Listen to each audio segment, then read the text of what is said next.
ফেসবুকের মাধ্যমে প্রায় 90,000 মেয়ে কিডন্যাপ হয়েছে। ফেসবুককে ইউজ করেই 90,000 মেয়েকে কিডন্যাপ করা হয়েছে। তো যেসব মেয়ে বা ছেলেরা আছে তাদেরকে বলবো, বাইরে থেকে কোনো অজানা কেউ যদি ফ্রেন্ড রিকোয়েস্ট পাঠায়, কেউ কোনো রকম ভাবে সেটাকে একসেপ্ট করবে না।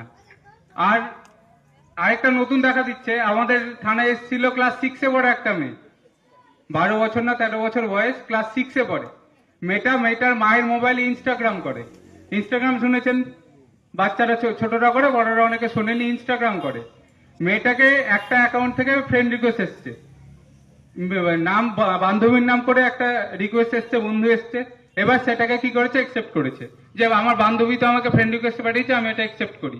দিয়ে বান্ধবীর সাথে কথা বলছে, দিয়ে কিছুক্ষণ পর ভিডিও কল করেছে।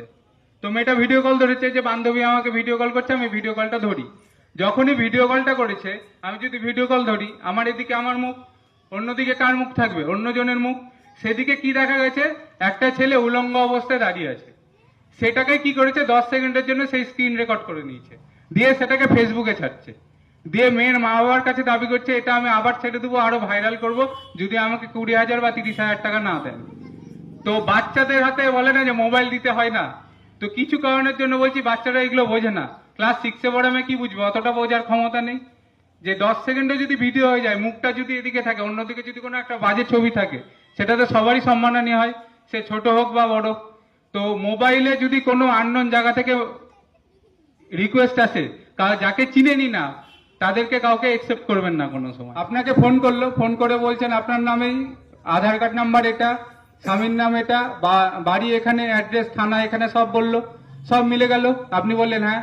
তখন বলবে আপনার 1 লাখ টাকার একটা সোনার গয়না বিদেশ থেকে আসছিল আপনার নামে, সেটা কাস্টমে বা দিল্লি এয়ারপোর্টে বা কলকাতা এয়ারপোর্টে আটকে গেছে। তখন আপনি ভাববেন বা একটা সোনার গয়না পাওয়া যাবে, বা একটা 5 লাখ টাকার কোনো গিফট পাওয়া যাবে, খুশি হয়ে গেলেন। দিয়ে বললেন ঠিক আছে নিব, আমি কি করব? বলবে যে কাস্টমে আটকে গেছে, কাস্টমার টাকা চাইছে, 10,000 টাকা বা 15,000 বা 20,000 টাকা চাইছে। তো সেই টাকাটা আপনি আমাকে পাঠিয়ে দেন, ব্যাংক অ্যাকাউন্ট ডিটেলস দিল, পাঠিয়ে দিল। আপনি কি করলেন, একটা সোনার হার বা 2 লাখ টাকা বা 5 লাখ টাকার জন্য কি করলেন, 10,000 টাকা পাঠিয়ে দিলেন। আবার কিছুক্ষণ পরে ফোন করে বলবে রাস্তায় আসছিল, ট্রাফিকে আটকেছে, রাস্তায় আসছিল, সিআইডি আটকেছে, এরকম চলতেই থাকবে। এরকম করে করে রানীনগরের একজন মহিলা টোটাল লোন করে, বন্ধন থেকে লোন করে, বিভিন্ন জায়গা থেকে লোন করে টোটাল 7 লাখ টাকা দিয়েছেন। ঠিক আছে, 7 লাখ, 7 লাখ, 7 লাখ টাকা দেওয়ার পরে আবার চাইছে 1 লাখ টাকা, যে আপনার বাড়ির কাছে আছে, রাস্তায় আটকে গেছে, এবার আপনি এই টাকাটা দিন, আপনার বাড়িতে পৌঁছে যাবে। তারপরে মহিলা আর বাড়িতে গয়না পৌঁছানি, মহিলা কোথায় গেছে, আমাদের বহরমপুর সাইবার থানায় গেছে। তো যখনই কোনো সাইবার প্রতারণা হবে, একটা নাম্বার অবশ্যই মনে রাখবেন, যেটা এখানে লেখা আছে দেখুন, 1930 1930। কি নাম্বারটা বললাম, 1930। এই নাম্বারটা সকলে মনে রাখবেন, 1930। যখনই দেখবেন আপনি কোনো সাইবার প্রতারণার ফাঁদে পা পড়েছেন, তখনই কি করবেন, 1930 নাম্বারে ফোন করবেন, আর লোকাল থানায় যাবেন, একটা জিডি করবে, বা লোকাল থানা আপনাকে বলে দিবে কি কাজ করতে হবে। কারণ এখান থেকে বহরমপুর সাইবার ক্রাইম থানা অনেকটা দূর, 1.5 ঘন্টা 2 ঘন্টা লেগে যায়। তো যে তার আগে যদি কমপ্লেনটা করে নেন, যদি আপনার সাইবার ফ্রড হয়, 1,000 টাকা, 2,000 টাকা, 50,000 বা 1 লাখ টাকা চলে গেছে, আপনি সঙ্গে সঙ্গে কি করবেন, 1930-এ ফোন করবেন, না লোকাল থানায় যোগাযোগ করবেন।